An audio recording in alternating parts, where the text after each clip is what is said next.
part 2, and in this part we're going over threshold and ratio. So we're going to be taking baby steps. So what we'll do is make sure makeup gain is off. Load in any kind of sample. It could be anything. We have a hi-hat because it's a good example, right? So we have that.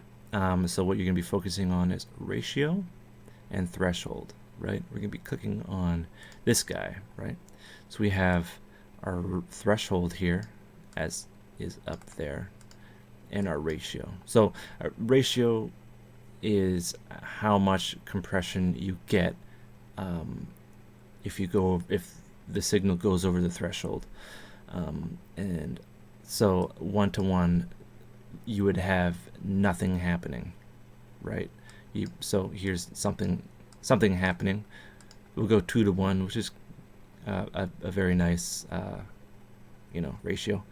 So we'll have this. Check this out. Right, so here are our hi-hats. They're moving. Duck hunt. What's happening? So we'll have here, this is barely the threshold, right?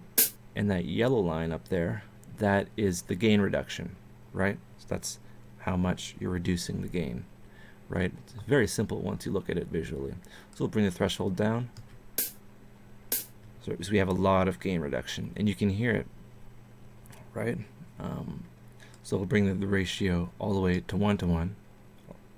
Yeah, absolutely nothing's happening, right? So that's all well and good. So we'll go back to 2-to-1, right? So if anything that goes over this is being affected, when we increase the ratio, we get more of a compressed signal.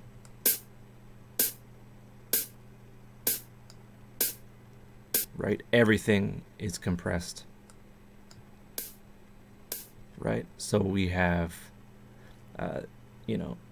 anything above minus 30 decibels is getting 30 decibels of gain reduction, right? So that's pretty much threshold and ratio.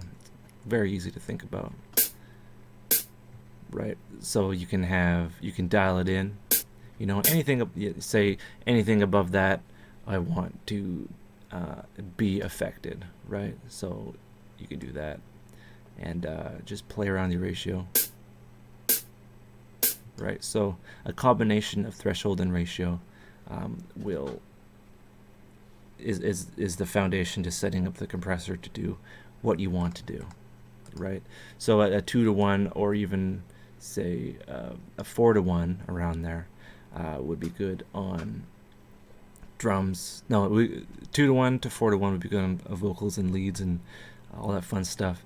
A heavy compression ratio, 10-to-1 or 20-to-1 would be good on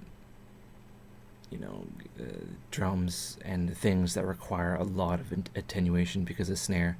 It's really loud. If you listen to like a rock record, snares on rock records sound awesome.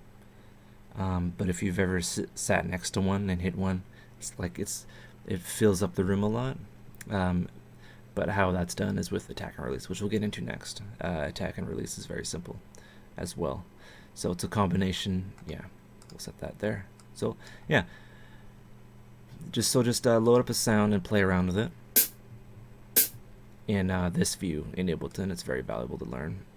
So this threshold right here, you can control it up here too. Is fine, and the yellow line up here is the gain reduction, and that's volume reduction.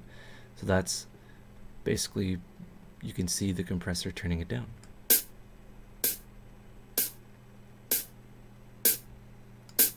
Right, so yeah, and we'll get into practical stuff and cool stuff in the next video. Alright, BRB, give us a like.